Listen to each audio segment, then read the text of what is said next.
Hello everyone, welcome back to our YouTube channel education candle. मेरा नाम है अंजलि शर्मा और हम ऑपरेटिंग सिस्टम में फाइल एलोकेशन मेथड्स पढ़ रहे हैं।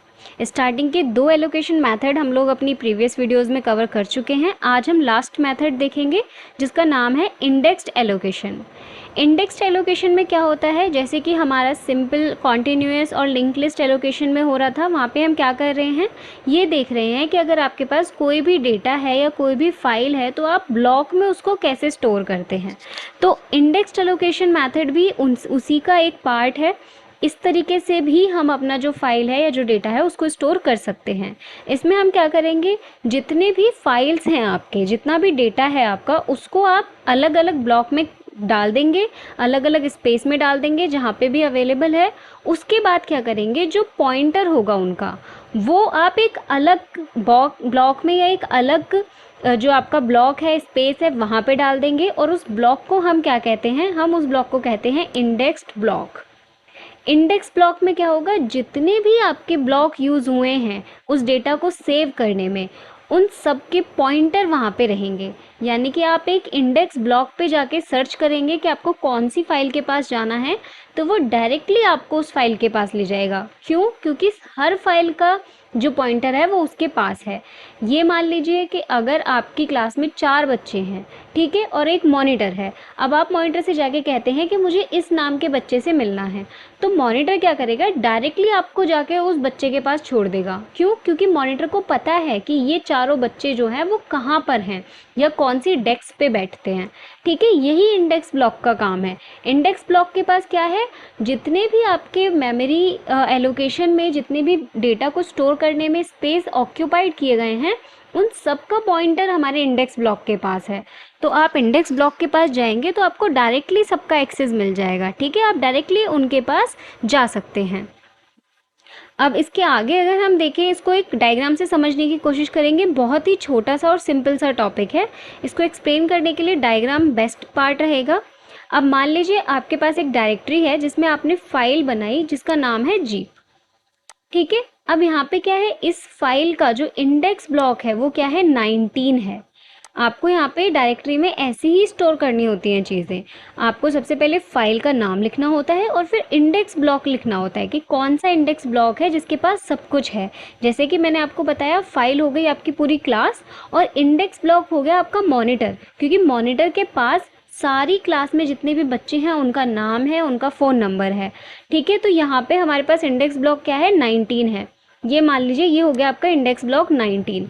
अब अगर आपको कोई भी, जितने भी आपने फाइल यहाँ पे सेव किए हुए हैं, किसी भी फाइल के पास जाना है तो आप सिर्फ इंडेक्स ब्लॉक के पास जाइए और वहाँ पे हर फाइल का पॉइंटर पड़ा हुआ है, तो आप डायरेक्टली उस फाइल तक जा सकते हैं। अब मान लीजिए आपको 10 नंबर के ब्लॉक पे जाना है, तो आप क्या करेंगे, इंडेक्स ब्लॉक चेक करेंगे, इन सब का जो पॉइंटर्स है वो कहाँ पे है, 19 के पास है। तो आप 19 के पास जाएंगे और वहाँ पे देखेंगे कि आपका 10 जो ब्लॉक है उस वहाँ पे कौन सा डेटा स्टोर है। तो आपको डायरेक्टली 19 उस पॉइंटर को शो कर देगा जो 10 तक जाता है, और आप डायरेक्टली 10 पे जो भी डेटा आपका स्टोर है उसको एक्सेस कर सकते हैं। बाकी के साथ भी यही सब होता है। तो यही होता है आपका इंडेक्स एलोकेशन। बहुत ही सिंपल मेथड है। ठीक है, जैसा लिंक लिस्ट था वैसा ही है, बस लिंक लिस्ट में क्या था, हर ब्लॉक के पास ही अपना पॉइंटर होगा जो कि नेक्स्ट ब्लॉक को शो करेगा। लेकिन यहाँ पे ऐसा कुछ नहीं है, यहाँ पे एक ऐसा आपने ब्लॉक ले लिया जिसके पास सभी ब्लॉक्स के पॉइंटर्स रहेंगे। अब इसके एडवांटेजेस की बात कर लेते हैं। दिस सपोर्ट डायरेक्ट एक्सेस, जैसे कि मैंने आपको बताया, डायरेक्टली एक्सेस आपको मिल जाएगा। आपको पूरा जो आपका पाथ है उसको फॉलो करने की ज़रूरत नहीं है, जैसे आपको लिंक लिस्ट में करना पड़ रहा था। आपको हर ब्लॉक के पास जाना पड़ रहा था ये देखने के लिए कि उसके आगे का ब्लॉक कहाँ पे मिलेगा, पर यहाँ पे ऐसा कुछ भी नहीं है। आप डायरेक्टली एक्सेस कर सकते हैं अपने किसी भी ब्लॉक को, जिसकी वजह से आपका एक्सेस टाइम जो है वो क्या है, फास्ट हो जाता है, आपका एक्सेस टाइम कम हो जाता है। दूसरा क्या है, it overcomes the problem of external fragmentation. External fragmentation क्या होता है, ये प्रीवियस वीडियो में हमने समझा था। तो यहाँ पे एक्सटर्नल फ्रेगमेंटेशन का प्रॉब्लम भी नहीं रहता है, क्योंकि हम जितने भी ब्लॉक्स हैं उनको किससे कनेक्ट कर रहे हैं, एक पॉइंटर की हेल्प से। अब डिसएडवांटेज पे आते हैं। The pointer overhead for index allocation is greater than link allocation. यहाँ पे आपको क्या है, जैसे कि आपके पास लिंक लिस्ट में होता है, आपको सारे पॉइंटर्स को क्या करना पड़ता है, देखना पड़ता है कि कौन सी ब्लॉक खाली है, कौन सा नहीं है। उसी के अकॉर्डिंग आपको आपका जो पॉइंटर है उसको क्या है, मैनेज करना पड़ता है। लेकिन इंडेक्स में आपका ये जो काम है ये और ज़्यादा बढ़ जाता है। क्यों? क्योंकि अब आपको केवल एक ब्लॉक को कंट्रोल नहीं करना है। वहाँ पे लिंक लिस्ट में क्या हुआ, अगर कोई ब्लॉक खाली हो गया तो आप डायरेक्टली उसको नल कर सकते हैं। लेकिन यहाँ पे ऐसा नहीं है, यहाँ पे आपको चेक करते रहना पड़ेगा कि कौन से ब्लॉक में डेटा है और कौन से ब्लॉक में नहीं है।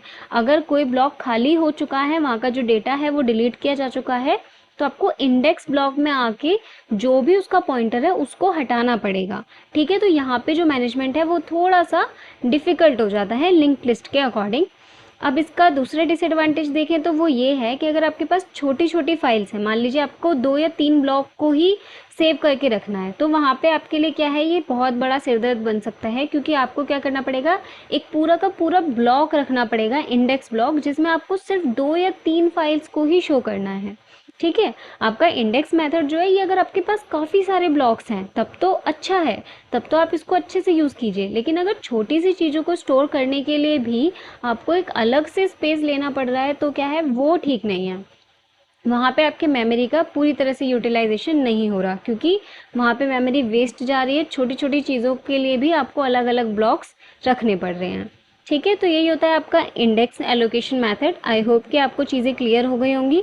कहीं पे कन्फ्यूज़न हो तो आप मुझे कमेंट में बता सकते हैं। वीडियो पसंद आया हो तो इसे लाइक करना बिल्कुल ना भूलें। Thanks for watching. Thank you.